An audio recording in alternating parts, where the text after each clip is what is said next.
आज आपण मटकीच्या भाजीची रेसिपी पाहणार आहोत. त्यासाठी आपल्याला लागणार आहे बॉइल्ड मटकी, कट केलेला कांदा, टोमॅटो, कोथिंबीर, कढीपत्ता, शेंगदाण्याचे कूट, तिखट, हळद, मसाला, जिरे आणि मोहरी.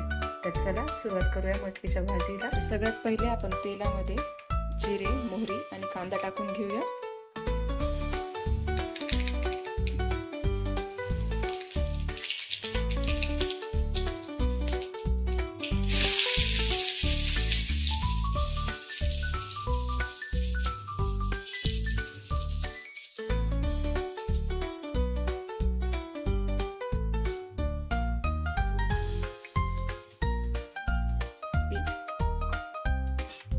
आपल्याला कांदा छान प्रकारे लालसर असा भाजून घ्यायचा आहे तेलामध्ये. आता आपण यामध्ये कढीपत्ता टाकणार आहोत व तोही चांगला भाजून घेणार आहोत. कांदा आणि कढीपत्ता छान प्रकारे भाजला. आता आपण यामध्ये सगळे मसाले टाकूया आणि तेही तेलात मिक्स करून घेऊया. यानंतर आपण टोमॅटो टाकून तेही तेलात मिक्स करून घेऊया.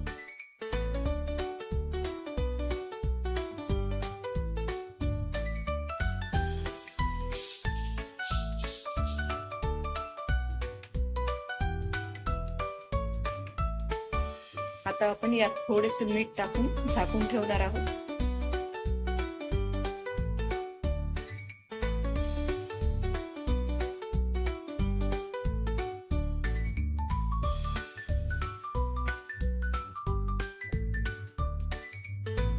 5 मिनिटांनंतर आपण कढईवरचे झाकण उघडणार. 5 मिनिटं झालेली आहे. आपण ढक्कन उघडूया आणि आता आपण कढईमध्ये थोडेसे शेंगदाण्याचे कूट टाकूया व तेही नीट मिक्स करून घेऊया.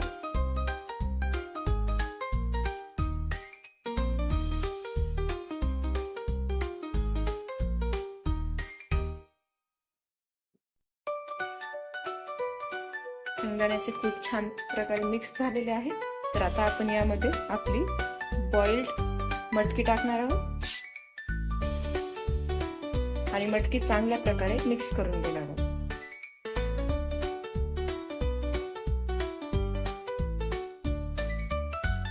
मटकी आपण छान प्रकारे मिक्स करून घेतलेली आहे.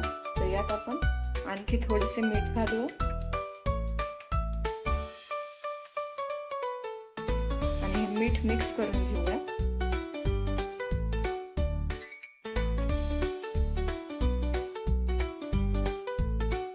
तर मीठ छान प्रकारे मिक्स झाले आहे. आता आपण यामध्ये अर्धा ग्लास पाणी टाकूया.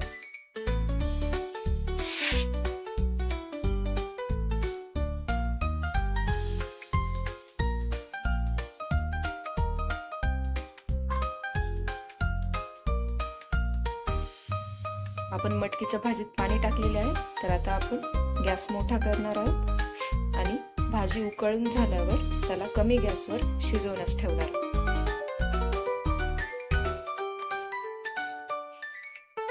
तर भाजीत आपल्याला उकळी आलेली दिसून येत आहे. आपण गॅस कमी करून घेऊया आणि पुढचे 5 मिनिटं आपण भाजीला कमी गॅसवर उकळणार आहोत. तर आपली भाजी उकळून 5 मिनिटं झालेले आहे. आपण गॅस थोडासा मोठा करून बंद करून घेऊया आणि भाजीला थोडा वेळ थंड होऊ देऊया. तर व्ह्यूअर्स, आपली मटकीची भाजी छान प्रकारे रेडी झालेली आहे. आपण याला एका बोलमध्ये ट्रान्सफर करून घेऊया. त्याआधी आपण भाजीमध्ये कोथिंबीरीने गार्निशिंग करूया.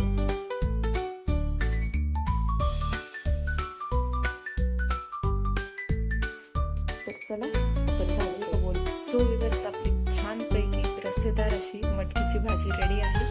तुम्हाला जर रेसिपी आवडली असेल तर प्लीज लाईक करा. व्हिडिओ आवडला असेल तर सबस्क्राईब करा, शेअर करा, कमेंट करा. We will see you in next video.